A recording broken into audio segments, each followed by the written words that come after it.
Welcome to chapter 2 of the book of Job. The devil touches Job's health.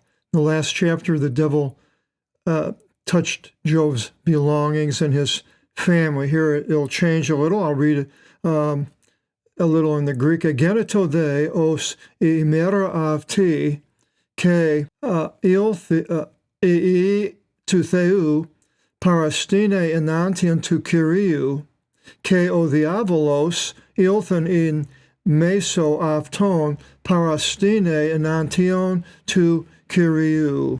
The devil touches Job's health. And it came to pass as this day occurred, and the sons of God came to stand before the Lord. So again, they're in heaven. Whoever these sons of God are, they are all coming to stand in front of the Lord. And the devil came in the midst of them to stand before the Lord. He came in the midst of them, so he's joining them more or less. These beings of other world beings. And the Lord said to the devil, "From what place come you?" And then the devil said before the Lord, "Traveling over the place under heaven and walking about the whole place at hand." Now, the devil, we saw in the last chapter of all the places that he appeared, but we're told in the Bible attributes or things of the devil, what he is. In Zechariah 3:1, it says he's an adversary. It says, "And the Lord showed to me Joshua, the great priest, standing in front of the angel of the Lord. And the devil standing at the right of him, being an adversary against him, against this righteous Joshua." And then in Matthew 4:1, it says that the devil tests. It said, "Then Jesus was led into the wilderness by the Spirit to be tested by the devil." And if Jesus was tested, we certainly are also going to be tested, which we are. And we're in a lifetime of existence and time between Genesis, our birth, and Thanatos, our death. That's time. Once we are out of this period, we are no longer in time. We're in the eon. And where we will go will depend on the test and how we pass or fail it. And we are tested. Now, some people would jump in there with, well, we're not saved by good works. Well, we're not talking about saved, which I never use as delivered. We're being delivered by Jesus, but we're still tested. Jesus was tested. And other people were tested. You could do a whole study just on the word test. And so Jesus was tested. Then it says that he takes away the word of God. In Luke 8:12, and the ones by the way are the ones hearing. This is what the sower sowed the seed by the way are the ones hearing. Then comes the devil and takes the word from their heart, lest having believed they should be delivered. So right away, when people hear the word of God, the devil comes to try to take it away. He was a man killer, and we're told by Jesus in John 8:44, that one was a man killer from the beginning and stood not in the truth, for truth is not in him. So not only a man killer, but he doesn't have truth. He's a liar. We see that in that same verse. It says, whenever he should speak the lie, from out of his own he speaks, for he is a liar and father of it. And he lied to Eve and telling him about, well, did God really not want you to eat from the tree? He's lying. Yeah, God wanted her not to eat, commanded that. He was cast into the heart of people, Judas, and to deliver up Jesus. In John 13:2, it says, "And supper taking place, the devil already casting into the heart of Judas, son of Simon Iscariot, that he should deliver him up." and the devil overpowers. In Acts 10:38, which says Jesus, then later healing all the ones overpowered by the devil.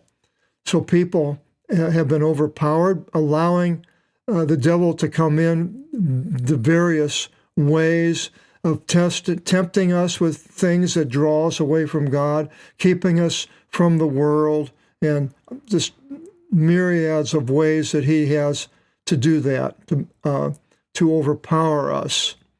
But he has a method. It says in Ephesians 6:11, our craft.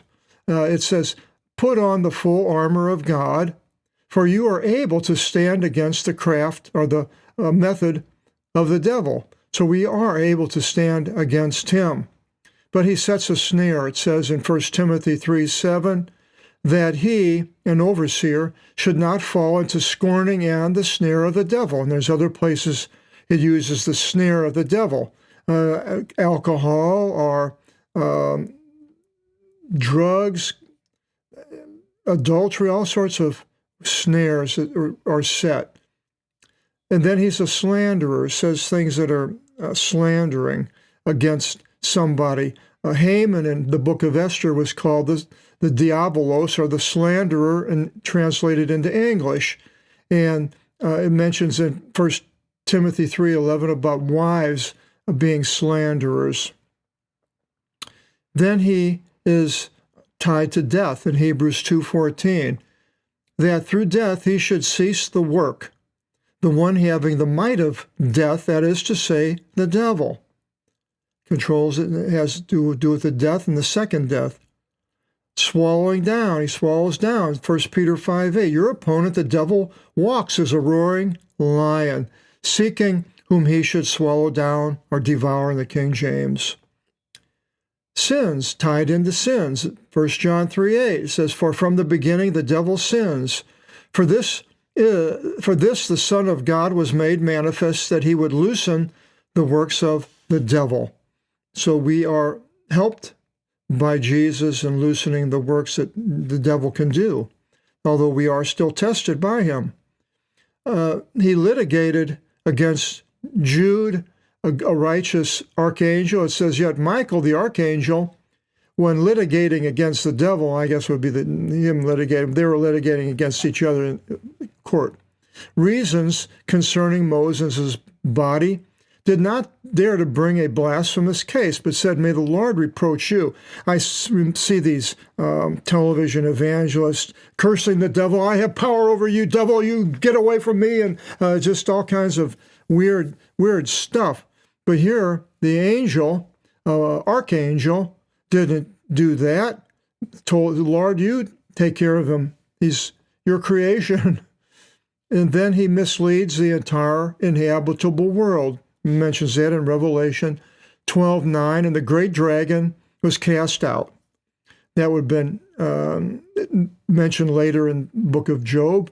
The ancient serpent, which came to Eve, being called the devil here, and Satan in other places by Jesus. The one misleading the entire inhabitable world was cast into the earth, and his angels were cast from him.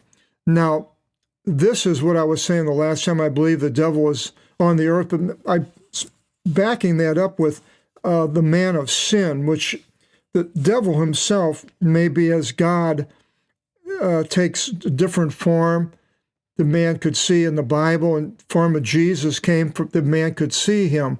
And the devil can do probably the same thing, and has a lot of power, because it says in 2 Thessalonians 2:3, for unless a defection should come first, which I believe is happening right now, and the man of sin should be uncovered.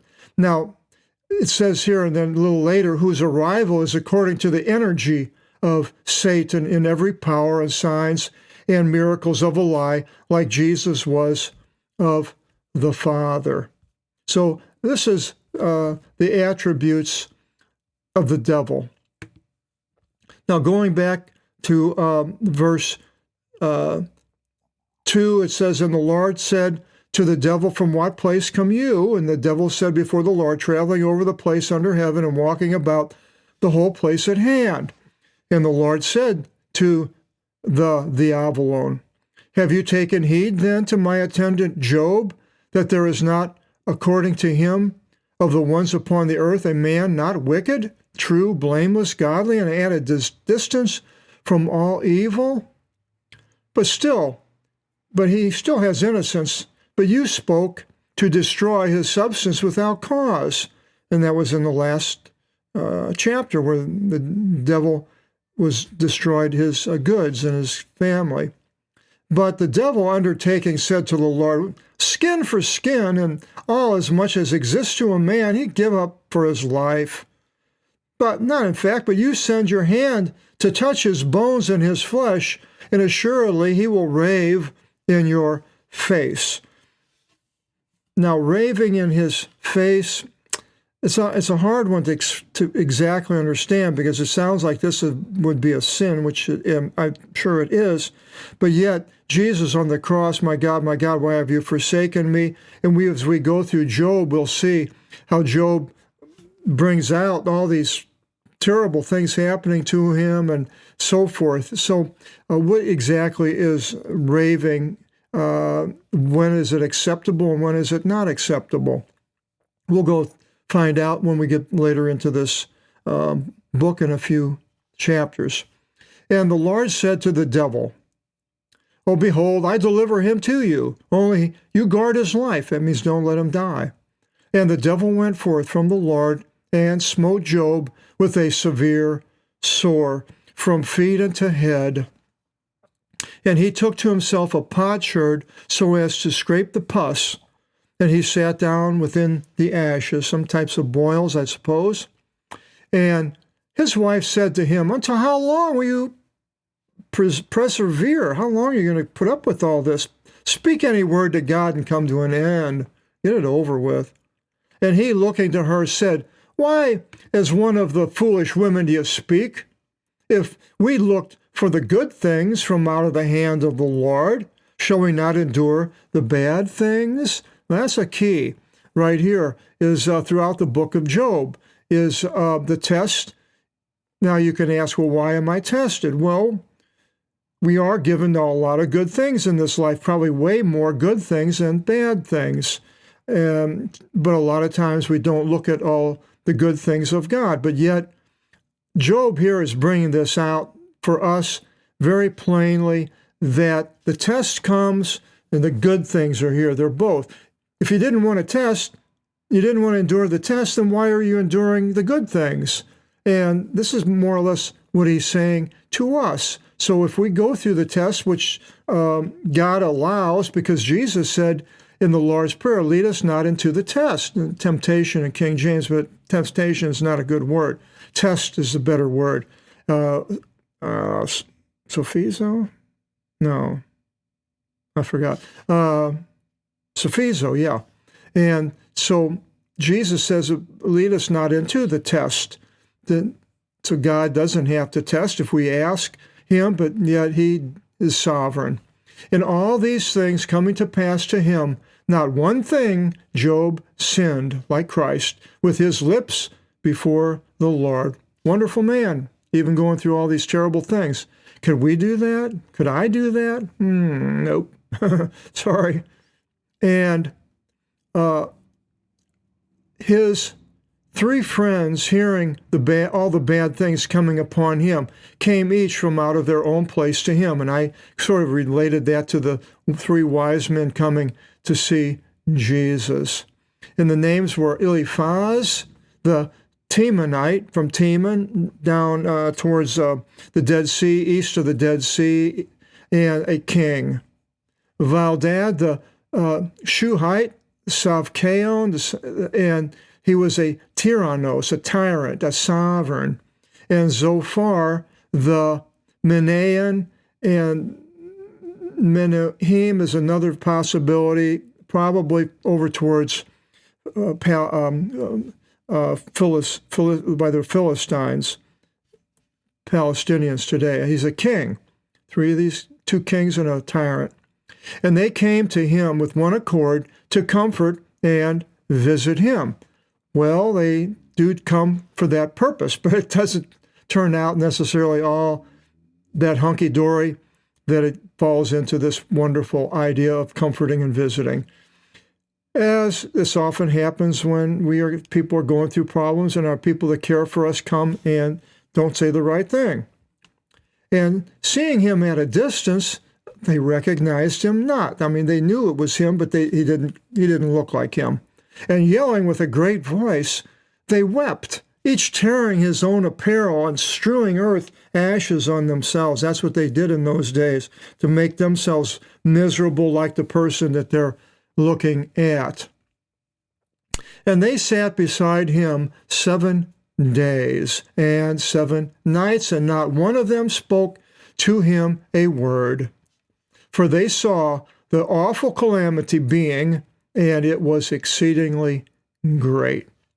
Now, the 3rd chapter, our next video seminar, we get into this long dialogue for many chapters between these 4 people, Job and the 3 friends, kings, until another man comes later on, I think in the 32nd chapter. But then, what they say and do, we'll go over that in the next video seminar. I hope you'll join us. Till then, God bless.